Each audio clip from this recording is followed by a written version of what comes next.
Hello વિદ્યાર્થી મિત્રો, આજે આપણે ધોરણ 3 વિષય સામાન્ય જ્ઞાનનો પાઠ 13 નો અભ્યાસ કરવાનો છે. આગલા વિડિયોમાં પણ આપણે પાઠ 13 નો અભ્યાસ કર્યો હતો. આપણે બુકમાંથી પાઠ 13 નો અભ્યાસ કરેલો હતો. પાઠ 13 નું નામ છે જુદા જુદા ધર્મો. મેં તમને જુદા જુદા ઘણા ધર્મો વિશે કીધું હતું કે આ લોકો છે એ તો જે અલગ અલગ ધર્મના લોકો હોય છે એ લોકોનું ધર્મ પુસ્તક અલગ હોય છે, પછી એ લોકોની પ્રાર્થના કરવાની રીત અલગ હોય છે, એ લોકોના મંદિર અલગ હોય છે અને એના મંદિરના નામ પણ અલગ અલગ હોય છે. અને બુકમાં પણ તેના ધર્મસ્થાન એટલે કે તેમના મંદિરોના ચિત્રો આપેલા હતા, તેમજ તેની નિશાનીઓ, એ લોકોની ધર્મ નિશાની પણ અલગ અલગ હોય છે. તેની નિશાનીઓ પણ આ રીતના ચિત્ર આપેલા હતા. અને એ સિવાયના ઘણા બધા ધર્મનો ઉલ્લેખ બુકમાંથી કરેલો છે. અને આગલા વિડીયોમાં આપણે બુકમાંથી તેનો ઘણો બધો અભ્યાસ કરેલો હતો. આ વિડીયોમાં આજે આપણે આ પાઠના સ્વાધ્યાયમાં ઘણા બધા પ્રશ્નો છે તેનો બોર્ડ ઉપર અભ્યાસ કરવાનો છે. તો એ પહેલા આપણે સ્વાધ્યાય કરીએ તે પહેલા હું તમને ટૂંકમાં થોડું ફરીથી એક વખત રિવિઝન કરાવી દઉં. જુદા જુદા ધર્મો એટલે કે આપણે અહીંયા ઘણા બધા, આપણે ખબર છે કે આપણા દેશમાં ઘણા બધા ધર્મોના લોકો રહે છે, હિન્દુ, મુસ્લિમ, શીખ, ઈસાઈ, એ સિવાયના પણ ઘણા બધા લોકો છે, જેમ કે જૈન લોકો, બૌદ્ધ લોકો, એ બધા લોકો છે, પારસી લોકો, પછી પંજાબી લોકો, એ બધા લોકો છે એ અલગ અલગ ધર્મના હોય છે, અલગ અલગ ભગવાનને માનતા હોય છે. પણ આપણને ખબર છે કે ગમે તે ભગવાનને માને, ભગવાન તો એક જ છે, પણ લોકોની ભગવાનને જોવાની રીત અલગ અલગ હોય છે. એ રીતના અલગ અલગ તે લોકો પ્રાર્થનાઓ કરે છે, તેના મંદિરો અલગ અલગ હોય છે, તેની નિશાનીઓ એટલે કે ધર્મની નિશાનીઓ અલગ હોય છે. એ બધું બુકમાં આપણે તેના ચિત્રો આપેલા જ છે. પહેલા હતા હિન્દુ ધર્મના લોકો છે એ મંદિરમાં પૂજા કરવા માટે જાય છે અને તેની નિશાની કેવી હોય છે, મેં બોર્ડ ઉપર બધી નિશાની દોરેલી હતી. આ નિશાની ઓમની નિશાની છે, તમારી બુકમાં આપેલી છે. હિન્દુ લોકો છે એ મંદિરમાં પૂજા કરવા જાય છે અને તેની નિશાની ઓમની હોય છે. એનું ધર્મ પુસ્તક કયું છે તો કે રામાયણ, મહાભારત, શ્રીમદ ભગવદ ગીતા, એ બધા હિન્દુ લોકોનું ધર્મ પુસ્તક છે. અને એ લોકો મંદિરનો આકાર કેવો હોય છે તો કે શંકુ આકાર એટલે કે ત્રિકોણાકાર, તેના મંદિરોનો આકાર શંકુ આકારનો હોય છે. એના પછી મુસલમાન લોકો મસ્જિદમાં પૂજા કરવા માટે જાય છે. મસ્જિદ એટલે કે દરગાહ, અને એ લોકો નમાઝ એટલે કે આપણે જેને પ્રાર્થના કહીએ તેને તે લોકો નમાઝ કહે છે, નમાઝ પઢવા જાય છે. અને તેની દરગાહનો આકાર કેવો હોય છે તો કે ગોળાકારનો હોય છે અને તેની ધર્મની નિશાની પણ આ પ્રકારની હોય છે. એના પછી મુસલમાન ધર્મનું જે ધર્મ પુસ્તક છે એ કુરાન શરીફ છે. જે હિન્દુ ધર્મમાં શ્રીમદ ભગવદ ગીતા છે તે મુસલમાન લોકોનું કુરાન શરીફ હોય છે. પછી એ જ રીતના ખ્રિસ્તી લોકો એટલે કે ક્રિશ્ચિયન લોકો, એના વિશે આપણે શીખ્યા હતા કે તે ચર્ચ એટલે કે દેવળમાં પ્રાર્થના કરવા માટે જાય છે. તેનું ધર્મ પુસ્તક બાઇબલ છે. ખ્રિસ્તી લોકોનું ધર્મ પુસ્તક બાઇબલ છે.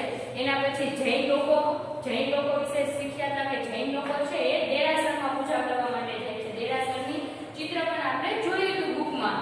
અને તેનું જે ધર્મ પુસ્તક છે એ કલ્પસૂત્ર છે. એ પછી આપણે બૌદ્ધ ધર્મ વિશે જાણ્યા હતા કે બૌદ્ધ ધર્મના લોકો છે એ ચૈત્યમાં પૂજા કરવા માટે જાય છે. અને બૌદ્ધ ધર્મના જે ધર્મ સ્થાપક છે એ ગૌતમ બુદ્ધ હતા. અને બૌદ્ધ ધર્મનું ધર્મ પુસ્તક છે એનું નામ છે ત્રિપિટક. એના પછી આપણે શીખ લોકો એટલે કે પંજાબી લોકો વિશે જાણ્યા હતા કે પંજાબી લોકો ગુરુદ્વારામાં પૂજા કરવા માટે જાય છે. અને તેના ધર્મના સ્થાપક છે એ ગુરુ નાનક હોય છે. એ ગુરુ નાનકને માનતા હોય છે. અને તેમનું ધર્મ પુસ્તક કેવું હોય છે તો કે ગ્રંથ સાહેબ એ પંજાબી લોકો એટલે કે શીખ લોકોનું ધર્મ પુસ્તક હોય છે. અને છેલ્લો ધર્મ હતો પારસી ધર્મ. પારસી લોકો છે એ અગિયારીમાં પૂજા કરવા માટે જાય છે. અને તેમનો ધર્મ કેવો હોય છે તો કે જરદોસ્તી એટલે કે પારસીની જગ્યાએ જરદોસ્તી લખેલું હોય તો પણ આપણે તેને પારસી લોકો માનીએ છીએ. એટલે કે પારસીનું બીજું નામ શું છે? જરદોસ્તી. એ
હવે બીજું નામ શું છે તો કે ખ્રિસ્તી લોકોનું ધર્મ પુસ્તક કેવું હોય છે તો કે અહીંયાથી જોવાનું ખ્રિસ્તી લોકોનું ધર્મ પુસ્તક હોય છે બાઇબલ. તો એના નામ સામે લખવાનું બાઇબલ. એના પછી ત્રીજો ધર્મ કયો આપેલો છે હિન્દુ ધર્મ. આ લોકો બધાને ખબર જ હશે. હિન્દુ ધર્મનું ધર્મ પુસ્તક કયું છે તો કે સૌથી પહેલું જ આપેલું છે શ્રીમદ ભગવદ ગીતા. અને એ સિવાયના પણ મહાભારત, રામાયણ એ જેવા પણ ધર્મ ગ્રંથો છે, પણ મેઇન કયું છે શ્રીમદ ભગવદ ગીતા. શ્રીમદ ભગવદ ગીતામાં બધા ધર્મની વાત કરવામાં આવેલી છે. એટલે કે હિન્દુ ધર્મનું ધર્મ પુસ્તક છે શ્રીમદ ભગવદ ગીતા.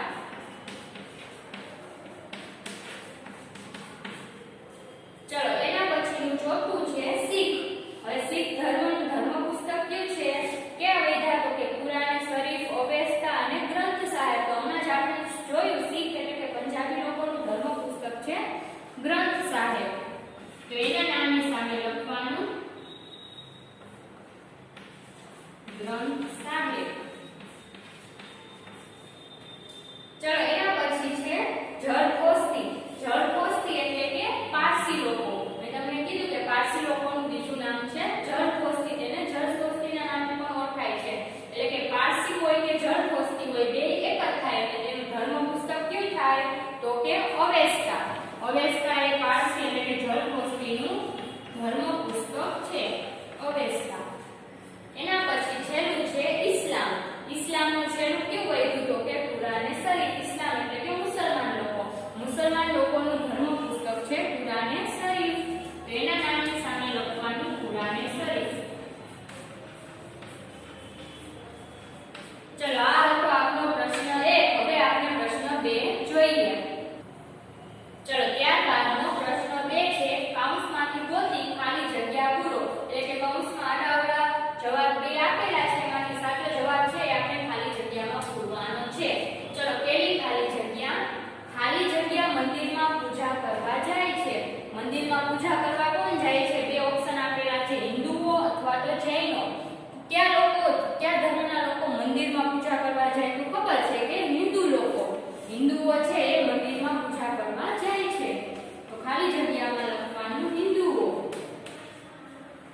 બીજી ખાલી જગ્યા હિન્દુઓનું ધર્મ પુસ્તક ખાલી જગ્યા છે કુરાન શરીફ કે રામાયણ.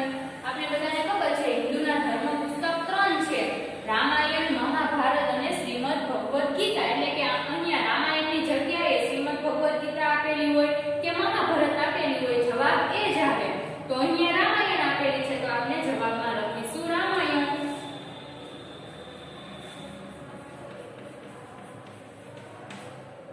એના પછી ત્રીજી ખાલી જગ્યા પારસીઓ ખાલી જગ્યામાં પૂજા કરવા જાય છે. પારસીઓ એટલે કે જરદોસ્તી લોકો એ શેમાં પૂજા કરવા માટે જાય છે? દેવરમાં કે અગિયારીમાં? તો આપણે બધાને ખબર છે દેવરમાં તો ખ્રિસ્તી લોકો પૂજા કરવા માટે જાય, પારસી લોકો તો અગિયારીમાં પૂજા કરવા જાય. તો એના જવાબમાં આવશે અગિયારી. ચોથી ખાલી જગ્યા ગુરુદ્વારામાં પૂજા કરવા જાય છે. જૈનો કે શીખો? ગુરુદ્વારામાં પૂજા કરવા કોણ જાય? જૈન લોકો જાય કે શીખો? તો આપણે ખબર છે કે શીખો લોકો એટલે કે પંજાબી લોકો છે એ ગુરુદ્વારામાં પૂજા કરવા જાય. તેના જવાબમાં આવશે શીખો. જૈનો ખાલી જગ્યામાં પૂજા કરવા જાય છે. હવે ગુરુદ્વારામાં શીખ લોકો જાય તો જૈન લોકો શેમાં પૂજા કરવા માટે જાય? દેવરમાં કે દેરાસરમાં? તો ખબર છે દેવરમાં તો ખ્રિસ્તી લોકો પૂજા કરવા જાય. દેરાસરમાં છે એ જૈન લોકો પૂજા કરવા માટે જાય છે. તો જૈનો છે એ દેરાસરમાં પૂજા કરવા જાય છે.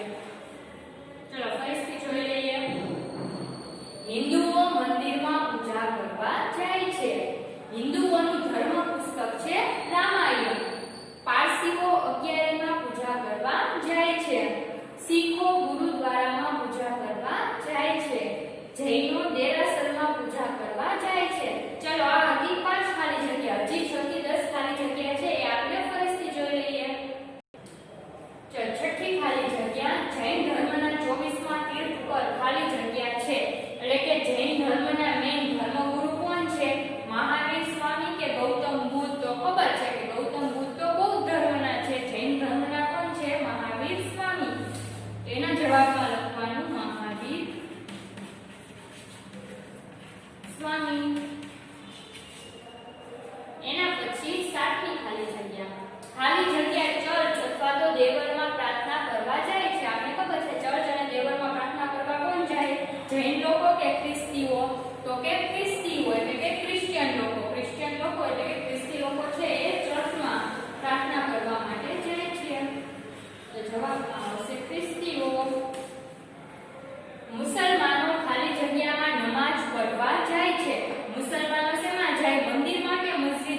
એના જવાબમાં લખવાના ઈસુ ખ્રિસ્ત. ચલો ત્રીજું છે હું જૈન ધર્મનો પ્રથમ તીર્થકર છું. જૈન ધર્મના પ્રથમ તીર્થકર તમને ખબર છે કે જૈન ધર્મમાં બે આપેલા છે ધર્મ સ્થાપક. સૌથી પ્રથમ તીર્થકર પૂછ્યું હોય તો અહીંયામાંથી કોણ આવે તો કે ઋષભદેવ. ઋષભદેવ છે એ જૈન ધર્મના પ્રથમ તીર્થકર છે. તેના જવાબમાં લખવાનું ઋષભદેવ. અને જૈન ધર્મના 24મા તીર્થકર પૂછે તો કોણ આવે તો કે મહાવીર સ્વામી. હમણાં આપણે ખાલી જગ્યામાં લખ્યું કે જૈન ધર્મમાં બે ધર્મ સ્થાપક છે. પ્રથમ પૂછ્યા હોય તો પ્રથમ આવે ઋષભદેવ અને 24માં પૂછ્યા હોય તો 24માં આવે મહાવીર સ્વામી. તો અહીંયા પ્રથમ પૂછ્યા છે તો આપણે ઋષભદેવ લખીશું. હું બૌદ્ધ ધર્મનો સ્થાપક છું. હવે તમને ખબર છે બૌદ્ધ ધર્મના સ્થાપક કોણ છે તો કે ગૌતમ બુદ્ધ. એની એટલે કે એની અટક બુદ્ધ હતી, એના બુદ્ધ ઉપરથી એને ધર્મની સ્થાપના કરી એટલા માટે એના ધર્મનું નામ પડ્યું બૌદ્ધ ધર્મ. એટલે આપણને યાદ ન રહે તો આ રીતના યાદ રાખી લેવાનું ગૌતમ બુદ્ધ. એના પછી હું શીખ ધર્મનો સ્થાપક છું. તમને બધાને ખબર છે શીખ ધર્મ એટલે કે પંજાબી લોકો કોને પૂજતા હોય એના ધર્મના સ્થાપક છે ગુરુ નાનક.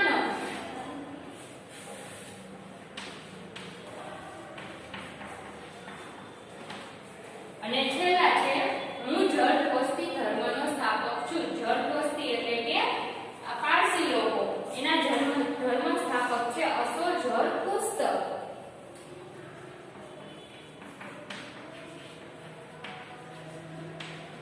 અસોઝરતુસ્ત. પરિસ્થિતિ જોઈ લઈએ. હું ઇસ્લામ ધર્મનો સ્થાપક છું તો આવે મોહમ્મદ પૈગંબર. હું ખ્રિસ્તી ધર્મનો સ્થાપક છું તો એમાં આવે ઈસુ ખ્રિસ્ત. હું જૈન ધર્મનો પ્રથમ તીર્થકર છું તો એમાં આવે ઋષભદેવ. હું બૌદ્ધ ધર્મનો સ્થાપક છું તો એમાં આવશે ગૌતમ બુદ્ધ. હું શીખ ધર્મનો સ્થાપક છું તો એમાં આવશે ગુરુ નાનક. હું જરદોસ્તી ધર્મનો સ્થાપક છું તો એમાં આવશે અસોઝરતુસ્ત. હવે આ હતા આપણા 3 પ્રશ્નો. એના પછીનો અહીંયા આપણું સ્વાધ્યાય પૂરું થાય છે. પરંતુ જો છે તમારી બુકમાં આ રીતની 4 પંક્તિ આપેલી છે. એ પંક્તિમાં શું લખેલું છે તો કે મંદિર મસ્જિદ ગિરજા ઘર में बांट दिया भगवान को. એટલે કે અમુક લોકો છે હિન્દુ ધર્મના લોકો છે એને મંદિરમાં ભગવાનની પૂજા કરે છે. મસ્જિદમાં મુસલમાન લોકો છે મસ્જિદમાં ભગવાનને માને છે. પછી ગિરજા ઘર એટલે કે ચર્ચ એટલે કે ખ્રિસ્તી લોકો છે એ ચર્ચમાં ભગવાનને બેસાડી દીધા કે આ અમારા ભગવાન છે. એટલે કે ભગવાનને બધાએ એ રીતના વેચી દીધા છે. હિન્દુ લોકોએ તેના ભગવાનને મંદિરમાં બેસાડી દીધા, મુસલમાને તેના ભગવાનને મસ્જિદમાં, એ રીતના બધાએ અલગ અલગ ભગવાનને વેચી દીધા છે.